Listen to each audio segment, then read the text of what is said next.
What's up, iCkEdMeL? Welcome back to the channel. Thank you for stopping by. There is this 911 call that people keep tagging me in that they're saying I need to listen to it. So I figured we'd listen to it together. There's this family of 4 from Fremont, Michigan that went missing. This bizarre 911 call that was placed. And so it's mother, father, and the 2 boys. The 2 boys are autistic. It says here a family from Fremont, Michigan has been missing for 5 days following paranoid behavior from the father. Fremont is in Newaygo County, north of Grand Rapids. The Fremont Police Department put out an alert for the missing family on Wednesday night. Police said the Cirigliano family is very concerned about their missing family members. Anthony, 51, Suzette, 51, Brandon, 19, Noah, 15. Other family members last had contact with them on Sunday, October 16. Now, the whole thing with this is that they also live with Suzette Cirigliano's mother. Okay, and she has dementia. She needs full-time care. Was found walking around in the neighborhood around 9 p.m. Monday, according to News 8. Neighbors called police, and that's when the search for the family began. According to the report, the home's doors were locked, and the family's minivan, a 2005 Sienna with the license plate DJL 1982, was missing. Pets were left at home. So the vehicle's missing. 4 family members gone. They left behind the mother, grandma with dementia to fend for herself, I guess. Relatives told News 8 that Suzette Cirigliano's cell phone was still in the house. So Suzette is the mother, so her phone was left behind. I don't know if that's odd for her to do or not. Probably is. Tony Cirigliano's cell phone is missing. Police said the family's cell phones were turned off. Brandon and Noah both have autism, according to police. The 2 sons were homeschooled and the family kept to themselves. So let's get into the 911 call. I haven't listened to this yet. Let's hear it. Newaygo County 911. Yes, hello. This is Anthony John Cirigliano, North Michigan Avenue in Fremont, Michigan, 49412. Okay, what's going on tonight? Yes. Everyone is okay.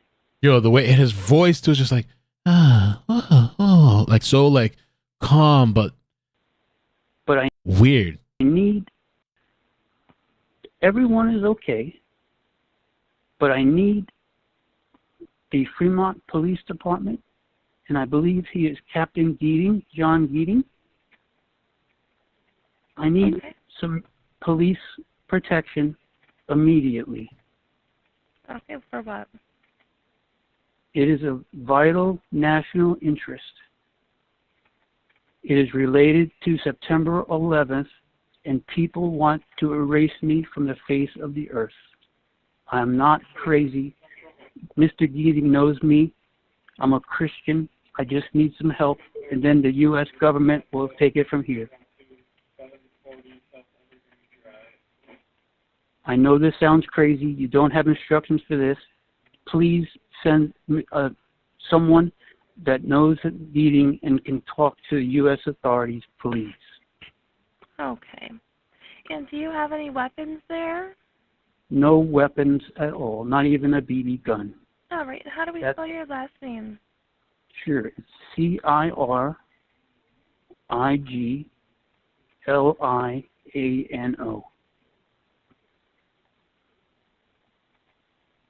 And your phone number? We have no landline. Okay. All right. We'll get him over there for you at 823 North Michigan in Fremont, okay? Okay. Can they come with their lights off and not to frighten my children, please? Yep, definitely. Okay. I'll look for them, knock on the door, and please try to send Mr. Geating, even if he has to be awoke from his sleep. It's that important, Yep. please. Nope, he's on right now. Okay. Thank you. Yeah, bye. Apparently there's a press conference as well. I can't lie, this almost reminds me of some certain YouTubers and some of their following. I'm just like, what in the heck is that? Your department first became aware that this family was missing?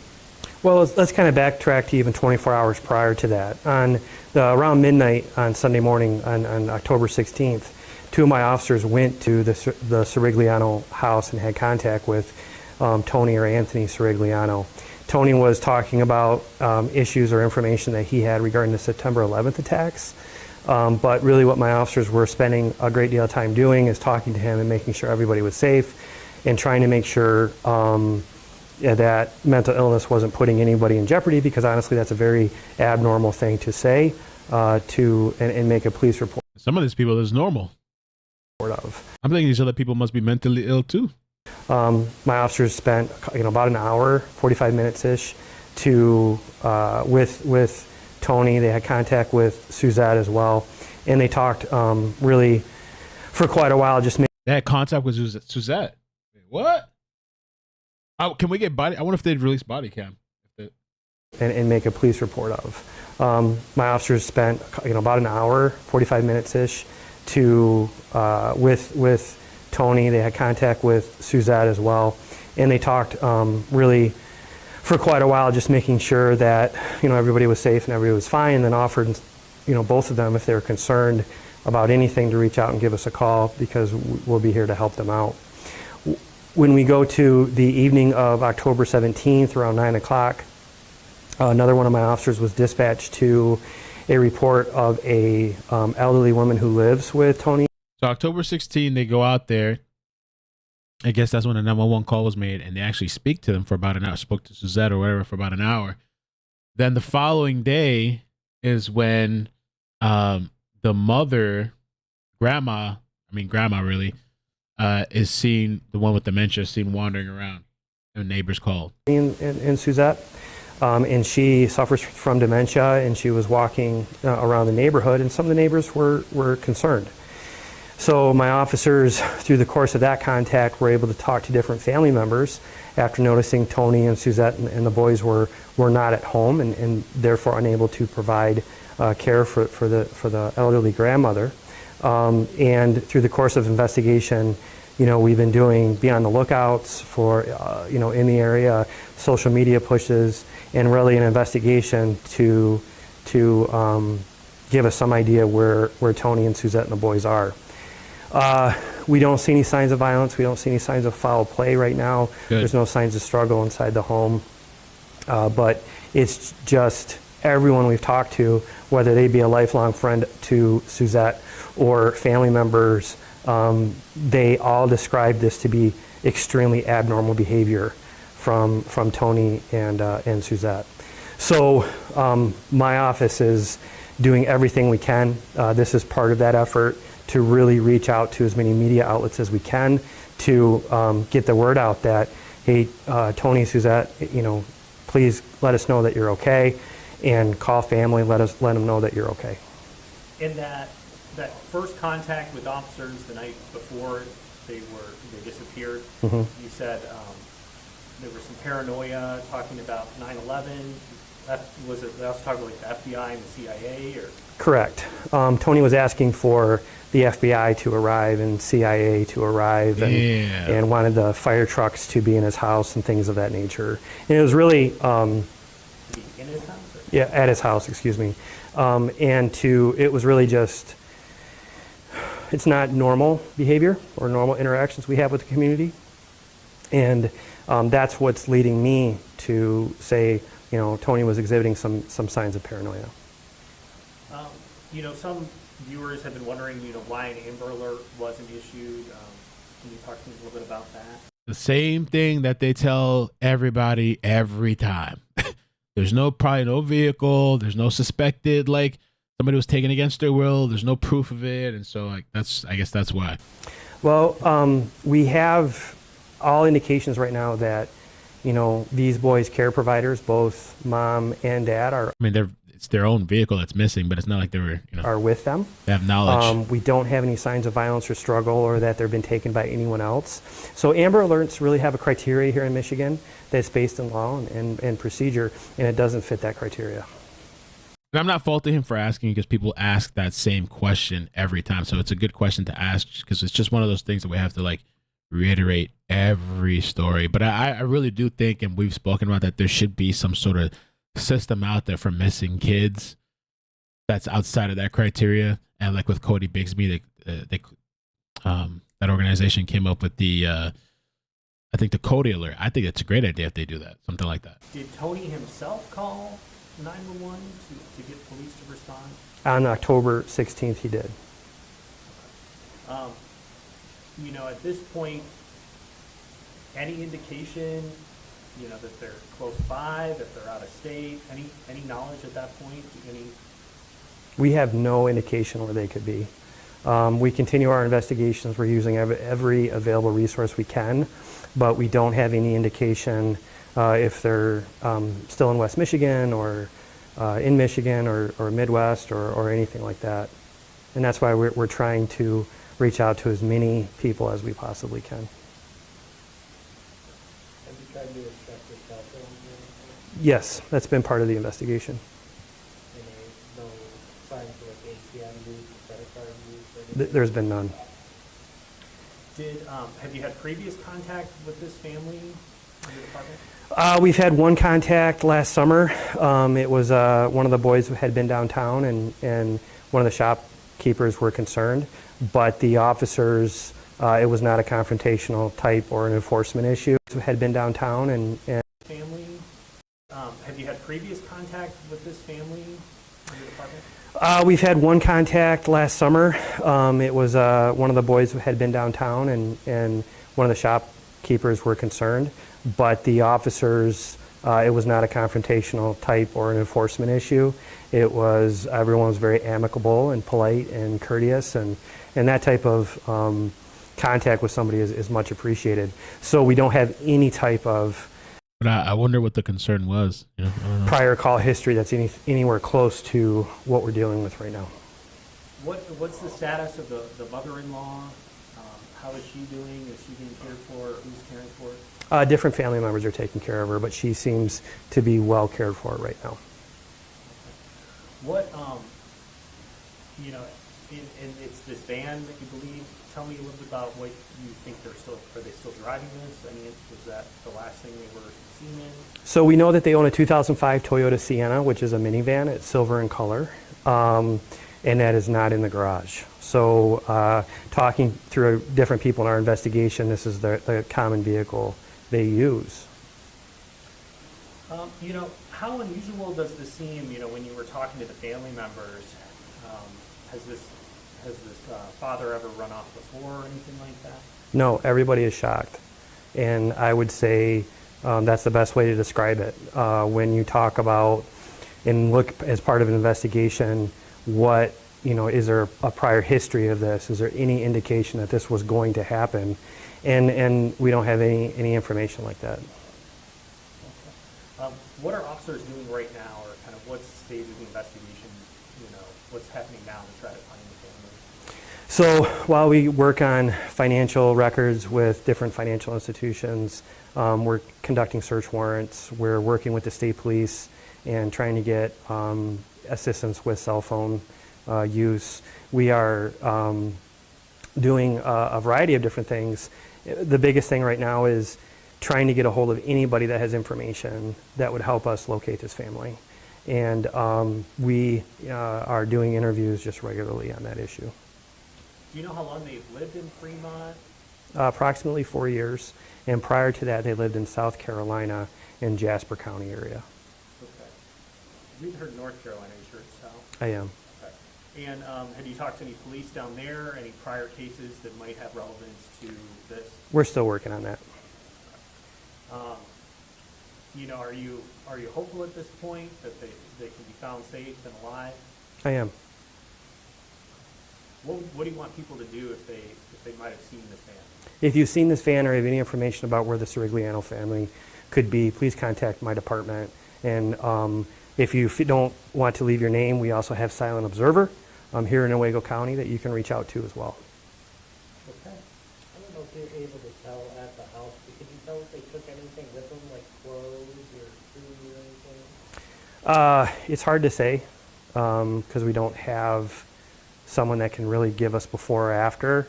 But I don't see closets missing, you know, all the clothing or anything like that. If that helped answer that question. Okay? Anything else you want us to know? No, we should be all set. I want to go over this timeline that Lisa posted in the Cirigliano family missing in Michigan group. And it says here 10:16, which is on a Sunday. Just after 12 p.m., Anthony reports there is a national emergency and requests the chief of police to respond to his home for a discussion. Police report they spoke for nearly 45 minutes. 911 call in the comments, some silence in the call. 10:16, 4 p.m., Anthony speaks with his mother over the phone. 10:16 through 10:17, Sunday through Monday, family leaves their Fremont, Michigan home on North Michigan Avenue, estimated between evening/late night Sunday or as early as 5 a.m. on Monday morning. 10:17, between 8:45 and 9 a.m., family crosses into the UP using the only way possible, the Mackinac Bridge, approximately an hour and 30 minutes away from Blaney Park, Michigan. 10:17, 10:40 a.m., Suzette and the boys are spotted at a BP gas station in Blaney Park, Michigan. This is nearly 5 hours away from the family home in Fremont, Michigan. 10:17, 9 p.m., Suzette's mother, who suffers from dementia and requires 24/7 care and lives with the family, is found wandering the streets of the neighborhood. Neighbors call police. This is when it is discovered the family is unaccounted for. The home was locked, pets remained inside, and no evidence of a struggle. SN, I am a Michigan resident about 30 minutes away from the town of Fremont. I also run a scanner group from the area and have been sharing updates on this case. So I wanted to show you just a little bit of a visual from the map location. So the family went missing. This is the family home in this area. I don't want to put a specific address or anything, but in that area, okay, and I mean, you can see there's a lot of water and a lot of lakes and, everywhere, all kinds of lakes. I mean, who knows where that could be, if it was a nefarious thing or they're just hiding out somewhere. But there's a bunch of land and just all kinds of things. And so according to that Facebook post, Suzette and the boys are lasting. I guess this is the bridge that they were talking about. The only way over there, up. And they said Blaney Park. And they said that there was a BP gas station. So this is the only one that I see here. I'm assuming it would have to be this one because it's a really small town, this Blaney Park. If you even want to call it a town. I don't know what this is. Wonder what it looks like. This little small area here. No idea where they were heading to. And in the post it says this Blaney Park is about 5 hours away. 5 hours away from their home. So, I mean, I don't know where they were heading to, what the mission was, what the plan was, but just a visual. And that Blaney Park, too, there's a bunch of, lakes and all kinds of stuff around here, too. Let's just look at this real quick. The BP gas station.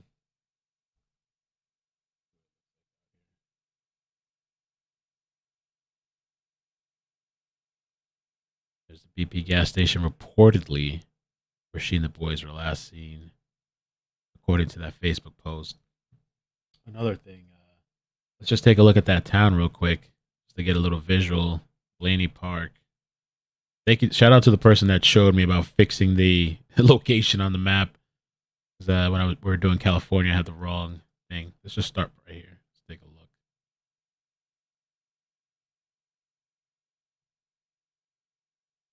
I guess it was like an antique shop. Oh. Nice little town.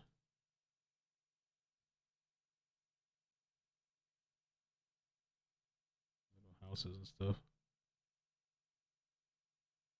Museum. Huh.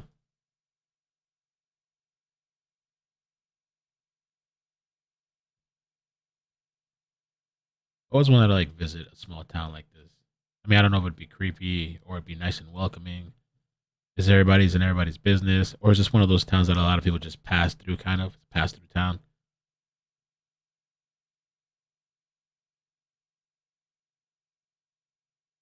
Hey, comment down below. Any locals? Tell us about the area.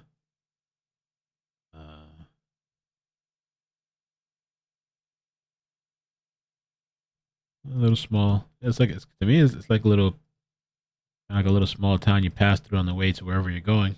Make sure you hit like, subscribe, turn on the bell with notifications. Helps the video with the algorithm. Make sure you join up on Discord as well. The server is back, open, and public.